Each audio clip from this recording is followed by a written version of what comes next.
Takesing is a city developed by the British in the 19th century.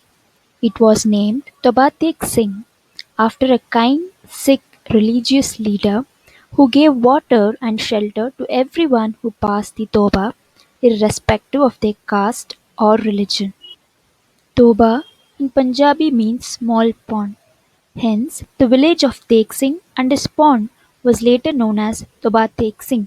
Moreover, the Sikh leader was also addressed as Toba Tek Singh. Toba Tek Singh owned a land in Tek Singh and lived happily with his wife and daughter Roop Kaur. But after learning that Tek Singh had some mental illness, he was admitted to the Central Asylum in Lahore. Subsequently, his family and friends frequently visited him in the asylum. For a very long time, his family never came to the asylum to meet Tobatek Singh. When Tobatek Singh was wondering what had happened, he received a letter from his daughter which said, Namaste Papa, I'm your daughter Roopkar. How are you, Papa? It has been quite a long time since we have met. Mama has asked me to convey her regards to you. I know you must be awaiting her arrival, but the situation here has turned very worse. What do I tell you, Papa? Should I feel happy because India is getting its independence from the British rule after a long struggle? Or should I feel sad because of the communal violence created due to India's partition? Papa, let me tell you why this all happened.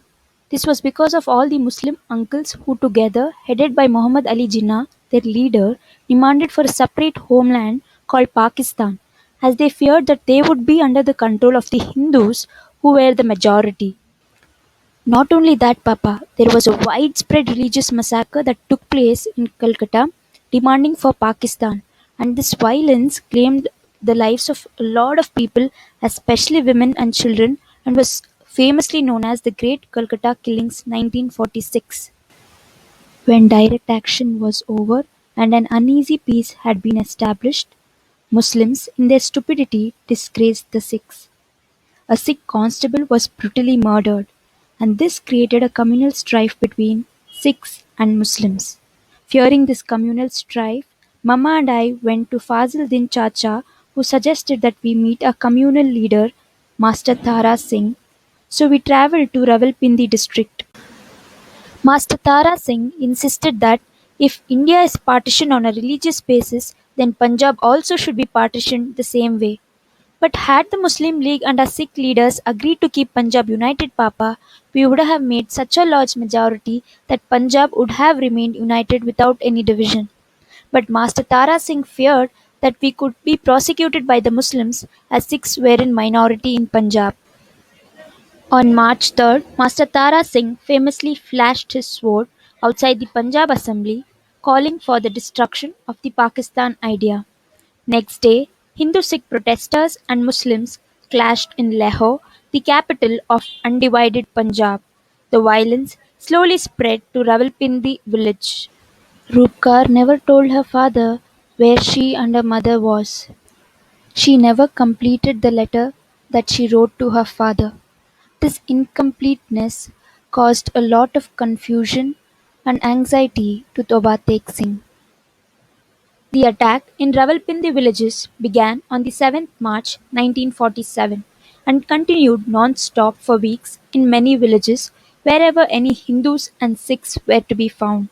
When one sub-area was rid of its Hindu and Sikh inhabitants, then the war on Hindus and Sikhs spread to another area and so on.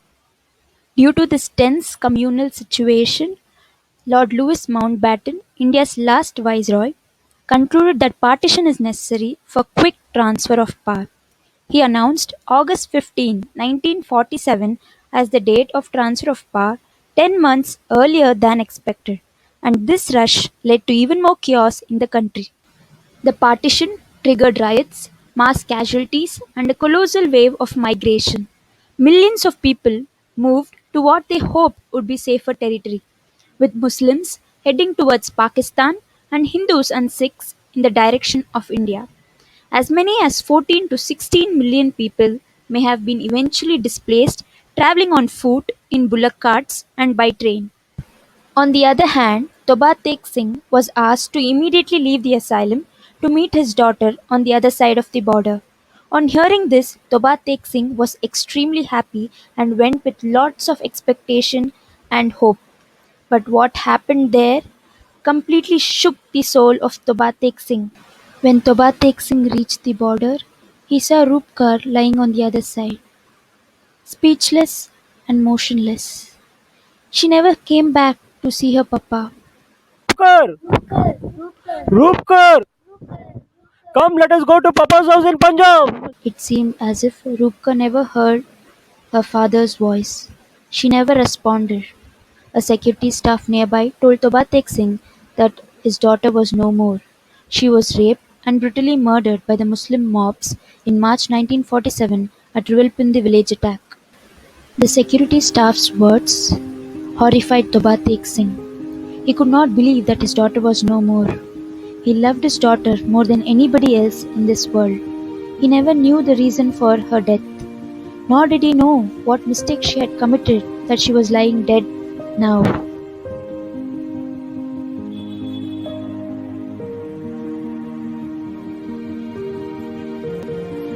Not being able to digest the fact that his daughter was no more, Toba Tek Singh, horror-stricken, falls on the ground. He too is speechless and motionless. Roopkar lie on the other side of the border in India, while Toba Tek Singh is in Pakistan. Even during death, the partition line separated the daughter and the father. Now, before our eyes lie dried tracks of blood, cut up human parts, charred faces, mangled necks, terrified people, looted houses, burned fields, mountains of rubble, and overflowing hospitals. We are free. Hindustan is free. Pakistan is free. And we are walking the desolate streets naked without any possessions in utter